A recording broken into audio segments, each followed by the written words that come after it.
Welcome to a new edition of the Neon Jazz interview series with the Prince of Kosher Gospel Music, Joshua Nelson. On his early October 2021 visit to Kansas City, he had a show at the Unity Temple on the Plaza and a host of other events coordinated by the great Anita Dixon of UNESCO as Kansas City stands as a creative city of music. His visit highlights the importance of music to every aspect of history and the storytelling of humanity. Joshua Nelson is African American and Jewish, calling himself the KKK's worst nightmare. His dedication to music, spirituality, and making the world a much better place is paramount to who he really is. Dig this story. Well, welcome to Kansas City. How's it going? Oh, love it. I'm in the country part, so I'm enjoying the horses out here. All right. All right. So have you spent some time here before? Oh, yes.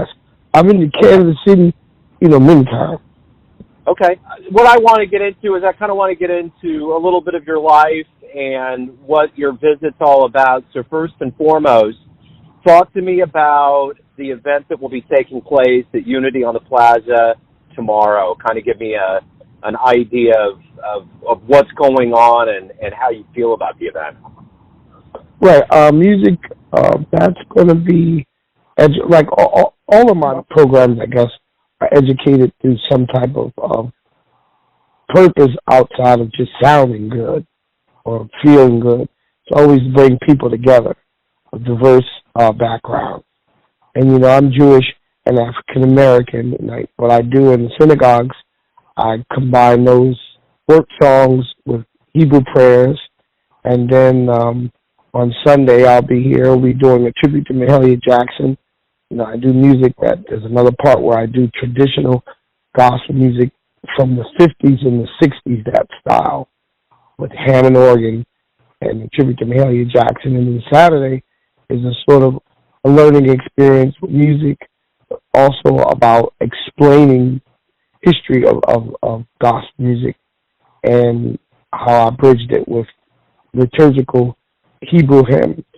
At this crossroads of our existence, from things that are political to COVID to all of these things, in your lifetime, have you ever seen a time right now that's probably any more important to have your message being put out to the people to bring us together as one? Oh, it's time.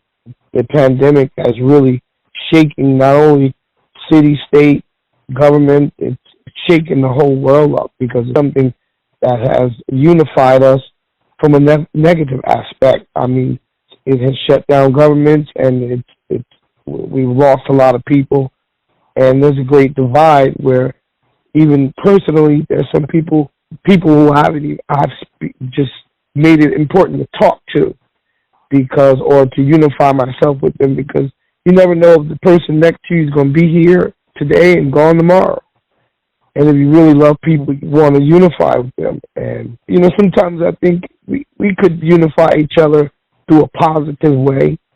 We could sit down and listen to music, or we could sit down and talk about our experiences, the African-American experience with slavery or the Jewish experience with the Holocaust, the Gypsies during World War II, and African-Americans who they were enemies of the Nazis in Germany. I mean, we could sit down and talk about things, or, sometimes nature has its way of unifying us in a negative sense. It's just that I'm doing it in a positive way. We won't have any deaths, listening to gospel music and listening to Hebrew prayers. It is about unity. It's one thing to try to bring people together in one room, but when you get a little education to back it up, it kind of make things a little bit understandable. African Americans who never even run into a Jewish person, or vice versa. And then you have me, who's black and Jewish. Some things that I take for granted are some other folks' dream, like to run into a black Jew, that's a crossroad. But a black Jew that's not ashamed of being black or ashamed of being Jewish, that's unified. I love being black and I love being Jewish, and I make the best of both worlds. Yeah, man. Right on. The one thing I've noticed throughout this time during the pandemic and everything that's been going on since March of 2020 is that the one language that's unified and brought us all a great deal of peace has been music. Yes. And that's one thing that I think is probably paramount to who you are, and then you get a hat on top of that. So how did you get this? How did you get this seed of music in you? How did it begin? I was weird. When I was growing up, I wasn't born a singer, and I wasn't born a musician. At 8 years old, I began taking piano lessons. My piano teacher passed away, and I just kept singing. I kept playing, and then about 9 years old, or 8 years old, I heard of the Mahalia Jackson record, and I started lip syncing to it. It didn't make a difference. You know, there's some people who live their life based upon the rules. Jews not supposed to listen to gospel music. Oh, well, whatever. You know, you just have to follow the music. If there was anything that brought African Americans and Jews together, was definitely jazz. That started down in New Orleans. They used to have the Mardi Gras and everything, and you'd have the clarinet, and everybody got together, you know. And I guess I'm pretty sure 18th and Vine was a place where some Jews or African Americans got together. I know in a lot of other places that's where that was a commonality between African American and Jews. Not only the segregation, but it was the music. If there was any two that got together, it was definitely through music. People are sort of listening, and they're more open to when they're relaxed and listening to something that sounds good. And so what I do, I even increase it. The gospel music. You know, to some people, gospel music is about religion, but when it comes to African Americans, it all started prior to any conversion to Christianity. It started when Africans were crossing the Atlantic, and they're different tribes, and they could not communicate. And what they would do was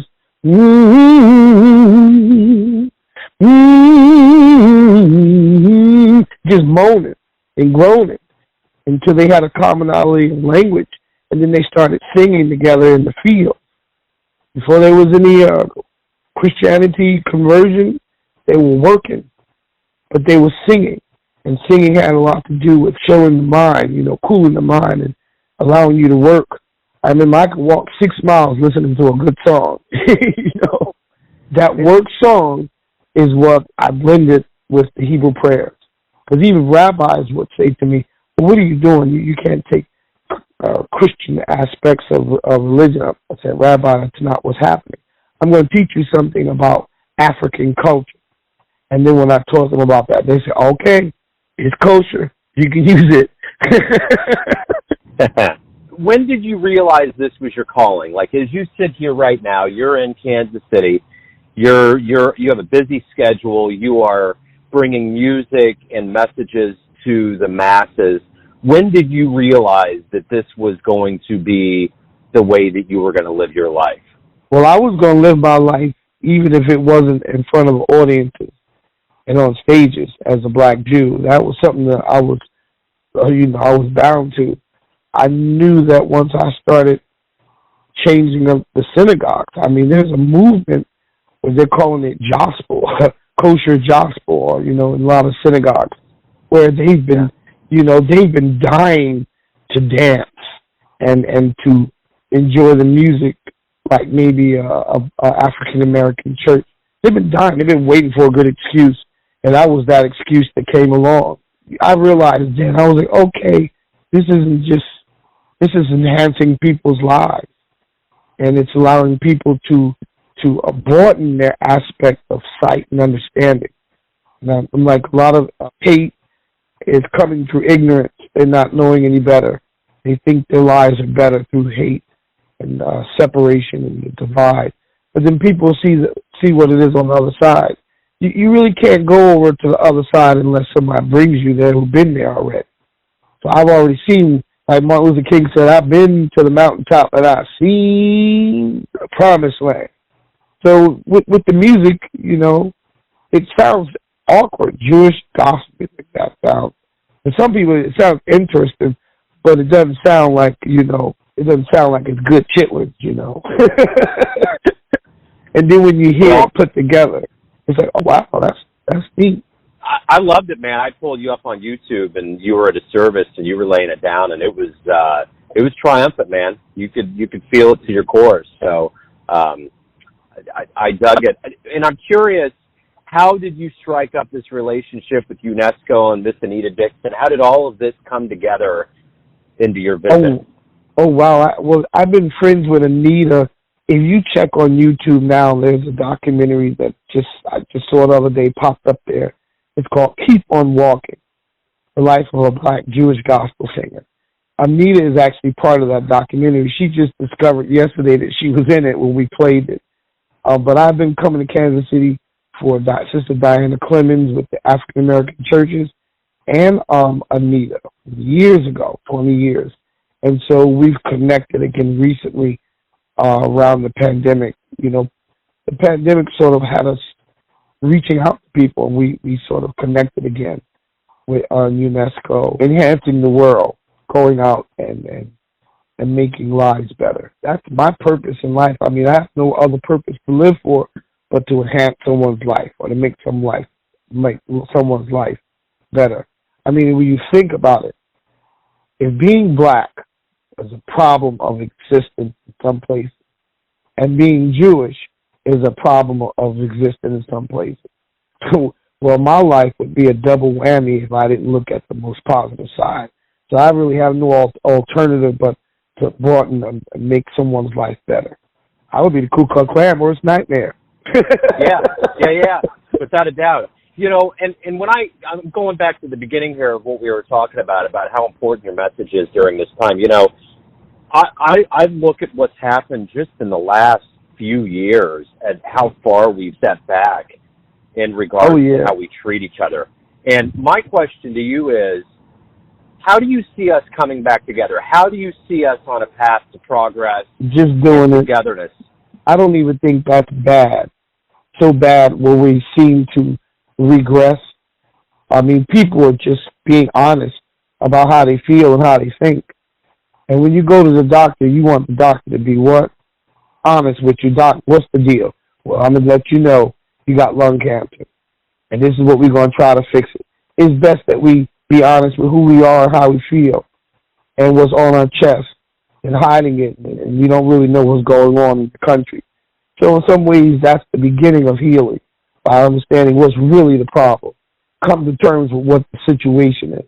And then we can work about healing it and bringing people together. I'm the type of person, I mean, I could be best friends with a Ku Klux Klan member. Because I already know a lot of people just living the lives of their mothers and fathers and what they've been taught. But the truth of the matter is people really do want to connect sometimes. And I sat down with a Ku Klux Klan member and I said, well, hey, I won't tell nobody I'm black and Jewish if you don't tell them you're a Klan member. Let's have something to eat. What you got in the refrigerator? You know, I'm about progress. I'm not going to let hate destroy me. That's just, I couldn't live that way. I'm respecting other people.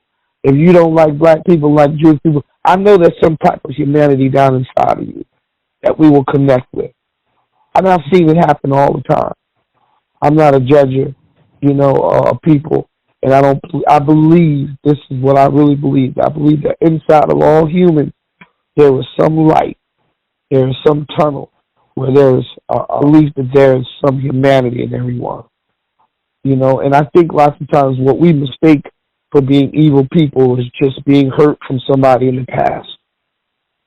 Sometimes we've been hurt, or we like to blame things on other people. It makes us feel better about ourselves. But in truth, I believe there's some type of humanity in all of us. Black, white, Jew, Gentile.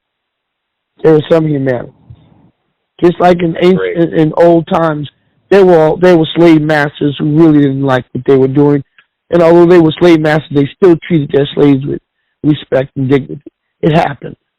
In order for us to move forward, we have to not forget the past, but learn from it and understand presently what happened in the past, and then we can continue that present into the future and make things brighter and better for all of us. And sometimes when we don't positively think it, the world will make its own negative move. Like this pandemic, I believe, it's making a divide. I mean, what was the movie Crash, where when it came down to life and death, humanity actually reached forward. And it's sad that we have to get to that brink, that precipice of life and death in order to move forward, but it's just part of learning about life. You can do it on your own, or life will teach you on how to move forward. So I'm trying to save us trying to save us some hardship by bringing some education and some unity and peace and learning together with the positive way. Because I think I had enough about this negative stuff, you know. Yeah. I lost a lot of people during the pandemic. And people right now, you know, if there's anything we should be very sensitive with, it's just everybody reacts differently to death and the situation. Some people are pretending like it ain't even happening. But I'm a musician also for several funeral homes in the Newark area. Sometimes I'm doing 4 funerals in a day, where it used to be 4 funerals a week. So you just really, some people are just really stunned right now, and you just have to be understanding. You know, sometimes we ask other people to be understanding. Sometimes the teachers are not understanding. I'm one that likes to understand everything, each side. If you're not understanding, you'll never get somebody else to move forward. I don't think it's as bad as people say. I think sometimes we just miss the learning process. If there's anybody that's out there that's on the fence, they maybe come across the notice of your event tomorrow, whether it's in Kansas City or down the road in the future, what would you say to them to convince them to come to see you and your program and your message and what you have to deliver both in word and music? There was an artist, there was a guy who went to Mahalia Jackson one time, and he said, when you sing, you give me goose pimples. You give me goosebumps. She said, them ain't no goosebumps. That's your soul speaking to you. You just didn't even know it was there. And so, sometimes you might be thinking you're coming to a Joshua Nelson concert to hear good music, and you might be coming to find your own soul. Beautiful. I love that. That is such a triumphant way to wrap everything up. Welcome to Kansas City. Have a wonderful visit here, and thank you for opening up and giving me some of your time today. Thank you so much. Thank you for having me. Thanks for listening and tuning in to another Neon Jazz interview, where we give you a bit of insight into the finest minds and players in New York, Israel, Kansas City, and spots all over the world, giving fans all that jazz. And thanks to Joshua for his time, music, and stories. If you want to hear more interviews, go to Famous Interviews with Joe Domino in the iTunes Store. Visit neonjazz at youtube.com, and for everything Neon Jazz all the time, go to the neonjazz.blogspot.com. Until next time, enjoy the jazz, my friends.